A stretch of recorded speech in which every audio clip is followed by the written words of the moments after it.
Une comédie musicale sous forme de dessin animé, cette version de l'histoire biblique de David et Goliath est une première en Afrique.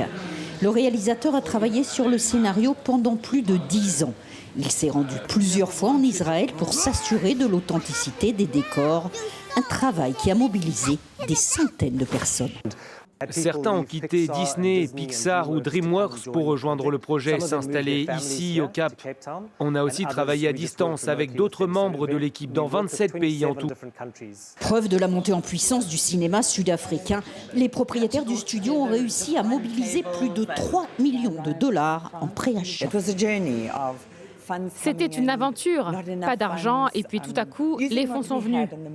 On a géré au jour le jour, en gardant la foi.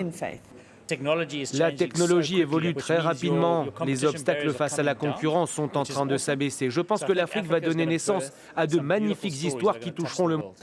L'industrie sud-africaine du film d'animation est la plus développée du continent. Dans cette école, un festival est organisé tous les ans pour aider les jeunes talents. Kabelo a déjà créé sa propre série, Les aventures d'une lycéenne prénommée Rory Sang, mais la route vers le succès est encore longue. La seule raison pour laquelle j'ai un studio, c'est parce que je ne trouvais pas de travail. Donc j'ai créé une entreprise et lancé mon studio il y a 8 ans. Et aujourd'hui, nous sommes une équipe de 10 personnes. Il faut montrer que nous avons un public local pour pouvoir toucher le marché mondial. On doit prouver qu'il existe des films d'animation en Afrique du Sud avec un potentiel international. David est un film qui a réussi à dépasser les frontières. Il sortira dans les cinémas sud-africains et américains.